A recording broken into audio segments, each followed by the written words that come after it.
What is going on, ladies and gentlemen? My name is Espresso, and welcome to today's video. And today what we got for you guys is a brand new series here up on my channel. It's something that I kind of missed out on in Ghost, talking about guns and such that would be in the game, but rather than guns, we're going to be talking about tech. Now, in this series, we're going to be covering wide ranges of things, some super in-depth, some a little more vague, some lengthy, and some not. So, I'm not sure how steadily I'll be able to upload this or how steadily I'll want to upload this. I was thinking weekly, but depending on how this video here does today, you guys let me know down in the comment section down below what you guys want to see from this, whether it's weekly, bi-daily, tri-daily, whatever it may be. I'm willing to work around whatever you guys want to see. So today we're going to start out pretty simple. We're going to start with what it seems to be the biggest tech of Call of Duty Advanced Warfare, and that is the exoskeleton suits. I figured I'd start it out pretty simple and keep it something that is going to be a main factor in the game. So how plausible are exoskeleton suits? You'd be surprised at how real the technology actually is. I don't mean that in the sense that it's a crazy idea,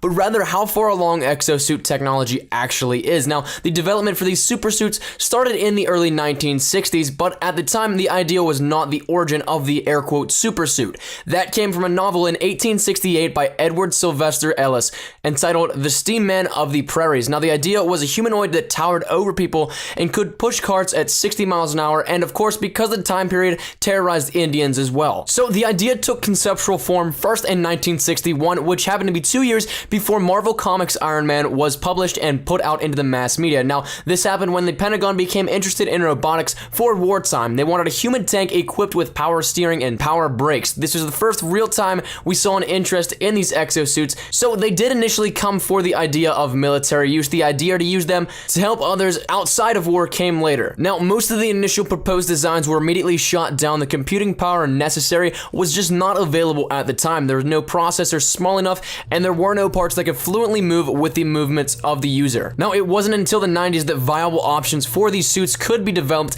but even then the concepts were tossed out because of the lack of portability. It wasn't until the Defense Advanced Research Projects Agency came along with the funding for $75 million for a project to actually take off. Right now, exoskeleton suits are able to work with the user. They're able to lift tremendously heavier loads than a normal person would, and the hydraulic systems allow the user to fully control and utilize the suit in ways that mimic the human body motions. Now, what we have today is the start of something revolutionary, both for military and personal performance. Since the early 2000s, exoskeleton suits have been in production, but not for the cheapest amount of dollars, and they are nothing near what Advanced Warfare showcases. Yet, the keyword is yet there. With the recent advances since the early 2000s, it is completely plausible that these exoskeleton suits will be where Advanced Warfare predicts by the year 2052. It is very possible that our way of life will be integrated with that of robots and exoskeleton suits by that time. It has the potential to drastically improve the way we live, but that being said, it can also do the opposite if not developed for the right reasons. So that's a brief history and brief wrap-up of knowledge of the exoskeleton suits,